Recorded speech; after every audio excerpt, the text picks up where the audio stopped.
Hello everyone. हम Hindu marriage act 1955 की series कर रहे थे, जिसमें मैंने ऑलरेडी सेक्शन 12 तक डिस्कस कर लिया है और वो मेरे चैनल में है, आप देख सकते हैं। सेक्शन 13 की आज बात करेंगे, जो कि बात करता है डिवोर्स के बारे में। डिवोर्स क्या है? A court degree that terminates marriage and it also known as marshal dissolution. जो ऐसी डिग्री जो टर्मिनेट कर दी मैरिज कोर्ट ने, और इसको मार्शल डिसोल्यूशन भी कहते हैं। हम अनदर वर्ड्स में समझने की कोशिश करते हैं डिवोर्स क्या है। जो हमारी सोसाइटी में जब शादियां होती हैं, तब उस टाइम पे उनके ऊपर एक तरह से रिस्पॉन्सिबिलिटी आ जाती है, एक दूसरे की लीगल ऑब्लिगेशंस आ जाती है, एक दूसरे की तरफ कुछ दायित्व आ जाते हैं। ठीक है, जब डिवोर्स होता है तो एक तरह से उन सारे रिस्पॉन्सिबिलिटी से, दायित्व से फ्री कर देना। द तो अब हम ग्राउंड्स ऑफ डिवोर्स देखते हैं। फर्स्ट है एडल्ट्री। एडल्ट्री क्या होती है? यहाँ देखें आप, इसको, ये ए है, ये उनकी वाइफ बी है, ये एक हैप्पीली मैरिड कपल्स है। Happily married couples,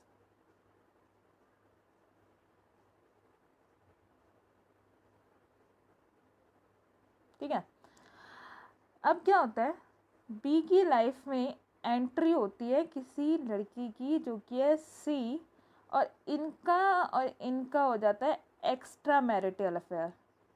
extra marital affair, affair. Writing मेरी अच्छी नहीं है, फिर भी मैं आपको बता देती हूँ।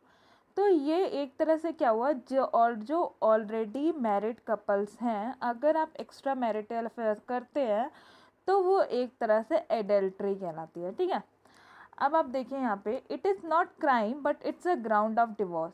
ये क्राइम तो नहीं है, बट ये डिवोर्स का ग्राउंड बन सकता है। ठीक है, attempt to sexual intercourse is not adultery. Third point देखें, if five think that if any person as husband then make sexual relationship is not adultery. अगर वाइफ को ऐसा लगता है कि वो मेरा हस्बैंड है और उसके बाद वो कोहेबिटेशन करती हैं, तो वो एक तरह से अडल्ट्री नहीं होगा, क्योंकि वो तो ये मानती है ना कि मेरी शादी हो गई है, तो इस वजह से वो अडल्ट्री में काउंट नहीं होता। ठीक है, इसमें आप एक और पॉइंट भी ऐड कर सकते हैं। अगर हस्बैंड फोर्सफुली या फिर इंस्टिगेट करता है या कुछ ऐसा, मतलब होता है ना कि हस्बैंड चाहता है कि उसकी वाइफ किसी और के साथ कोहैबिटेशन करे, तो वो एडल्ट्री का ग्राउंड फिर बाद में नहीं ले सकता। ये आप पॉइंट याद रखें। ठीक है, फिर एक केस हुआ था इसमें, ऑक्सफर्ड वर्सेस ऑक्सफर्ड का। इसमें कोर्ट ने हेल्ड करा था, wife got pregnant through artificial insemination then it's not comes under adultery. आपने बायोलॉजिकल टर्म में आर्टिफिशियल इंसेमिनेशन क्या है, आपने ऑलरेडी अगर देखा होगा तो हमारे टेक्नोलॉजी इतना ज़्यादा एडवांस्ड हो चुकी है, तो जैसे हमने देखा है ना, सैरोगेट मदर होती है। ठीक है, वही होता है आर्टिफिशियल इंसेमिनेशन। तो अगर आर्टिफिशियल इंसेमिनेशन से कोई वाइफ प्रेग्नेंट होती है तो वो एडल्ट्री में काउंट नहीं होता। ठीक है, सेकेंड आप देखते हैं cruelty. Cruelty includes mental and physical violence both, and इसमें इंटेंशन एंड मोटो का टोटली इररिलेवेंट है। मेंटल और फिजिकल वायलेंस क्रियोलिटी मतलब क्या, इफ़ आप किसी को मेंटली टॉर्चर कर रहे हैं, बहुत ज़्यादा परेशान कर रहे हैं, बहुत ज़्यादा, इतना ज़्यादा कि वो इतना डिप्रेस्ड हो रहा है, प्रॉब्लम क्रिएट हो रही है, तो वो क्रियोलिटी में आएगा। फिजिकल आप इसके साथ मार रहे हैं, फिजिकल वायलेंस कर रहे हैं, तो वो भी क्रियोलिटी में ही आता है। ठीक है, तो इसमें एक केस हुआ था रूसेल वर्सेस रूसेल का, जिसका ईयर था 1880 का केस है ये। इसमें बेंच थे R Raju and J Rao.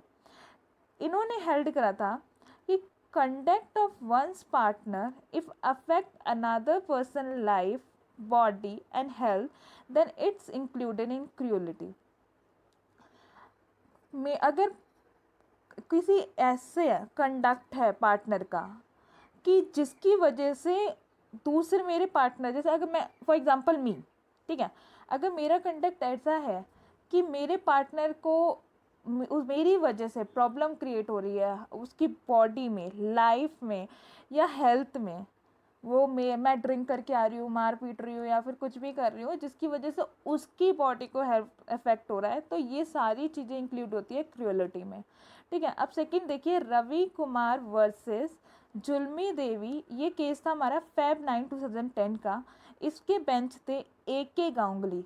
अब बेंच अगर कोशिश करें तो याद रख सकते हैं तो बहुत अच्छा है, क्योंकि जब हम कोई भी एग्ज़ाम देते हैं, लाइक फॉर एग्ज़ाम्पल हम जब अपने लॉ के एग्ज़ाम्स देते हैं ना, तो हमको पेजेस भी भरने होते हैं, हमको ये ध्यान देना होता है।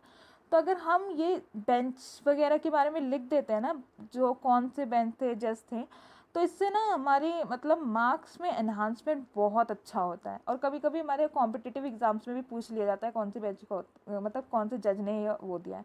तो आप ये बेंच जरूर याद रखें। ठीक है, फिर इसमें कोर्ट ने हेल्ड करा था, मतलब इन्होंने हेल्ड करा था, purity basically means absence of mutual respect between spouses which creating bitterness in relationship। Cruelty क्या क्रूएलिटी की डेफिनेशन इतनी छोटी नहीं है, क्रूएलिटी में इन्होंने इतना सब कुछ इंक्लूड करा है।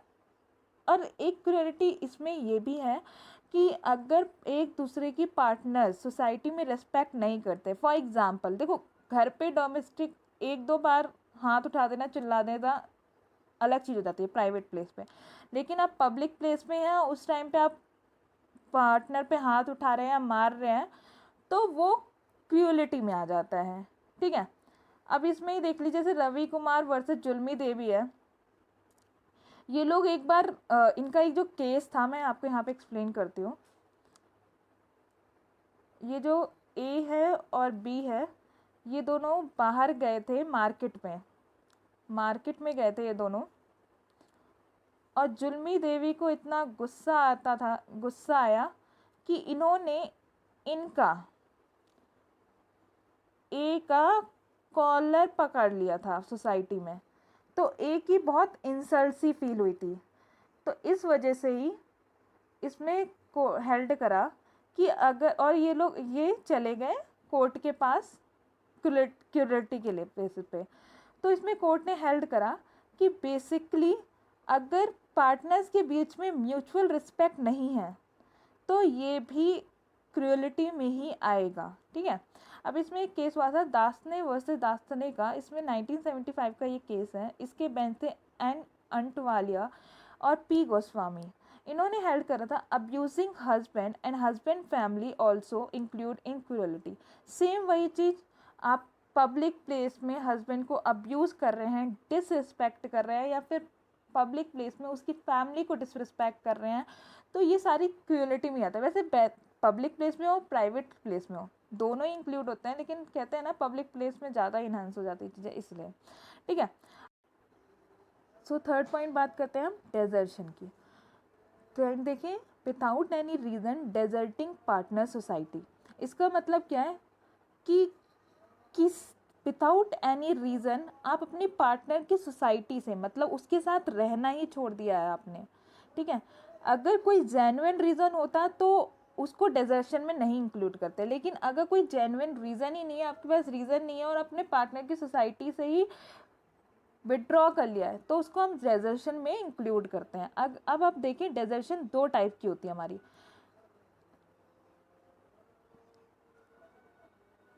ये हमारी जो डेजर्शन है वो दो टाइप की होती है। कौन कौन सी होती है? एक होती है हमारी एक्चुअल और एक होती है हमारी कंस्ट्रक्टिव।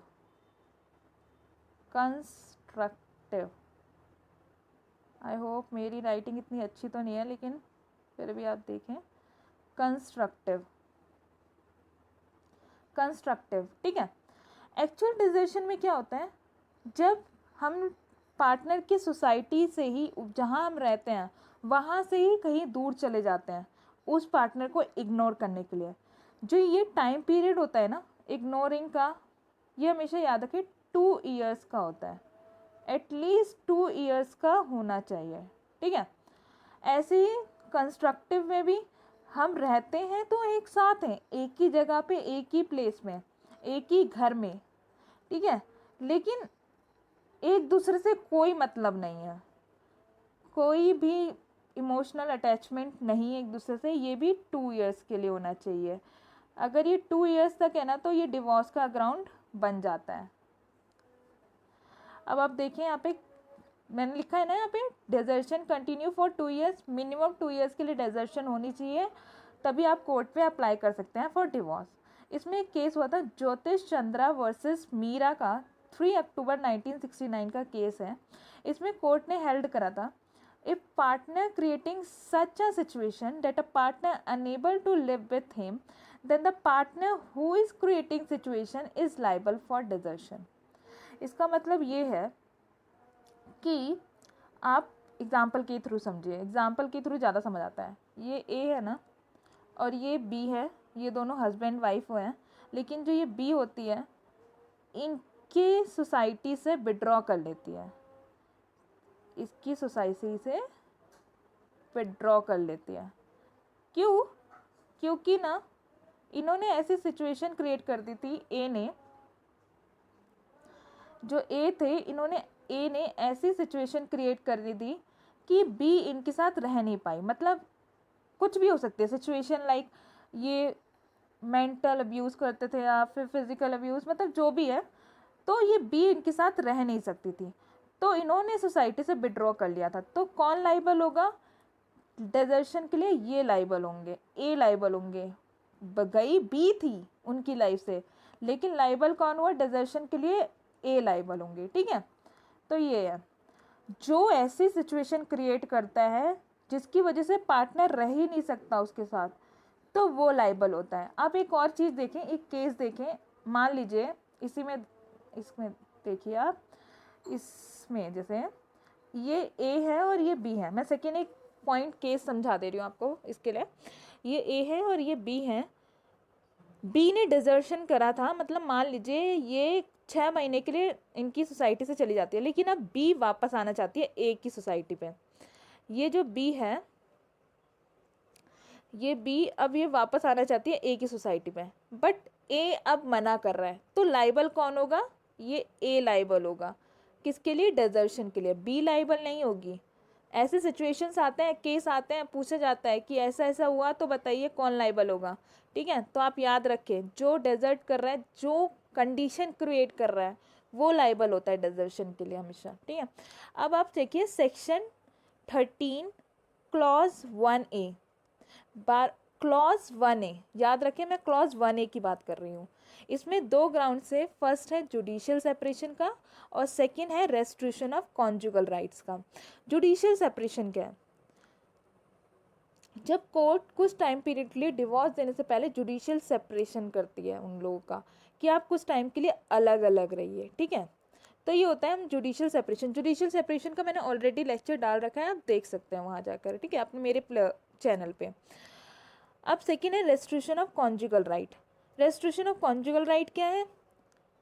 जब without any reason partner society से विड्रॉ कर लेता है, तब एक पार्टनर जो इनोसेंट होता है ना, वो कोर्ट के पास जाता है और वो रेस्ट्रिक्शन ऑफ कॉन्जुगल राइट्स मांगता है। ठीक है, एग्जाम्पल देखें आप, जैसे ये ए है और ये बी है, इनकी वाइफ, इन्होंने इनकी सोसाइटी से विड्रॉ कर लिया।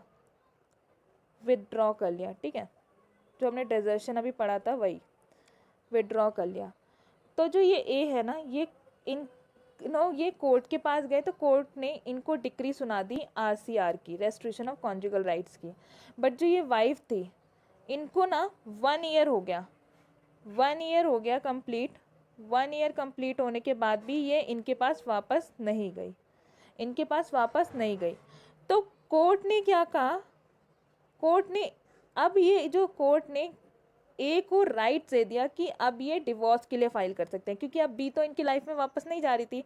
तो रेस्ट्रिक्शन ऑफ कॉन्जुगल राइट्स और जुडिशियल सेपरेशन में अगर 1 ईयर कंप्लीट हो जाता है और कुछ भी सही नहीं होता, जैसे जुडिशियल सेपरेशन में अगर 1 ईयर कंप्लीट हो जाता है, कोई कोहबिटेशन नहीं होता बिटवीन द पार्टनर, तो वो डिवोर्स ले सकता है। ऐसे ही same restriction of conjugal rights में 1 ईयर कंप्लीट हो जाता है, पार्टनर वापस नहीं जाता, कोई कोहबिटेशन नहीं होता,